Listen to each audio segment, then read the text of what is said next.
點解你越係撲命同人解釋自己，生活反而越亂晒龍？點解你越係花時間同爛事糾纏，日子反而越過越一團糟？其實你每次同啲爛人爛事糾纏，唔只係情緒失控咁簡單，直情係親手輸掉一場關乎你一世財富同命運嘅賭局。好多時你會覺得人哋故意針對你，又或者亂講你是非，心煩意亂。如果唔駁返佢，唔將成件事講清楚，就好似自己好懦弱，蝕底咗咁。但你知唔知，社會上真正鬧得掂、有錢又有自由嘅人，從來唔會喺負能量身上浪費半句口水。呢啲唔係咩修養學問，係精英們心照不宣嘅生存智慧。要知每次同人爭辯解釋，本身就係極大嘅能量消耗。講句現實啲，你大腦嘅專注力其實值好多錢。普通人淨係睇重金錢，為咗幾十蚊折扣可以上網格價隔幾個鐘，為咗慳幾蚊泊車費，特登將車泊去遠遠嘅爛泥地。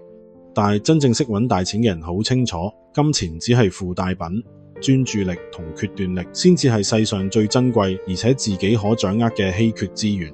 人嘅大腦呢就好似手機電池啦，朝早起身滿電 100%， 用少1%就少1%。搭地鐵同人爭執，網上同陌生辯論駁嘴，聽到同事講風涼話就心裏邊耿耿於懷，以為只係發洩情緒，其實係最蠢嘅交易。將原本可以用嚟諗生意、學嘢、陪家人嘅寶貴精力，換晒一堆毫無價值嘅情緒垃圾。大家要記住，守得住自己專注力，就係守住自己最珍貴嘅資產。仲有一個心理現象叫做注意力殘留。當你從負面情緒抽離，根本冇辦法即刻回復正常。一次爭吵，一句惡言，一條令你嬲爆嘅訊息，就好似手機後台隱藏緊嘅內耗程式，默默佔用你 CPU 核心大半運作空間。好多人坐喺有冷氣嘅辦公室，唔使做粗重嘢，放工卻撈到連講嘢都冇力，就係因為內心嘅能量全部消耗喺情緒內耗上面。試諗下，如果成功企業家每日都要花時間同網上黑粉駁嘴，證明自己清白，邊有時間搞事業做大事？頂尖生意人、醫生、戰略家，外人覺得佢哋冷酷無情、唔近人情，其實佢哋好清醒。情緒波動越大，判斷就越容易失準。高層次競爭入邊，一時衝動判斷錯，心神不寧失手，隨時損失幾千萬，錯過良機，甚至影響人命。所以唔理會爛人爛事，根本就係保存自己實力。唔睬故意撩事鬥非嘅人，唔係脾氣好，亦唔係細膽，而係知自己嘅精力好珍貴。負面嘅人，就算傾家蕩產，都買唔起你1秒鐘嘅思考時間。只要一件事冇實質好處，就絕對唔好投放半分情緒。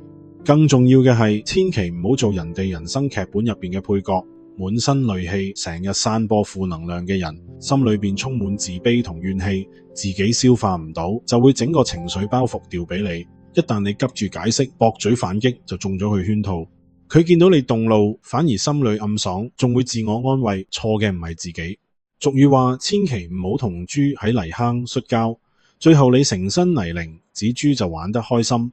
面對無理挑剔，最高級嘅做法就係唔入局，好似冷冰冰嘅岩石一樣，唔有任何情緒起伏，唔眼神接觸，唔講半句嘢。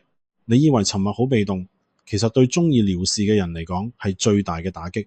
Action and reaction 力嘅作用係互相對應嘅，對方盡力一拳打落你身上，你放空唔理，佢就好似一拳打落棉花，只會心慌又難受。仲有一個道理，你越關注衰事，衰嘢就越纏住你。物理學有觀察者效應，人生都一樣，你嘅專注力決定你身邊發生嘅事。小小是非瑣碎麻煩，一開始只係細微漣漪，唔理就自然消散。越執着越爭辯，就越會將壞運留住。一個人長期處於憤怒、煩躁嘅低頻情緒，只會吸引更多爛人衰事，好運同貴人自然遠離。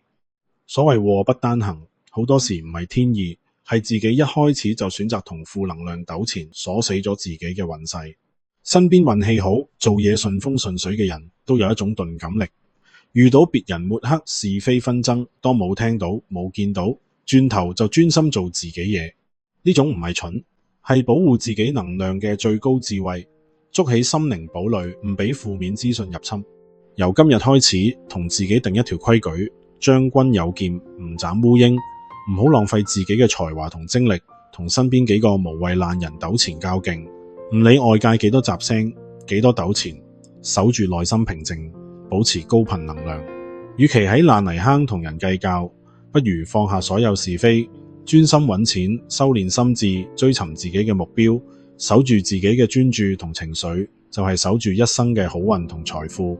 從今以後，我哋嘅注意力淨係屬於自己。今日就講到呢度，下星期再同大家分享，拜拜。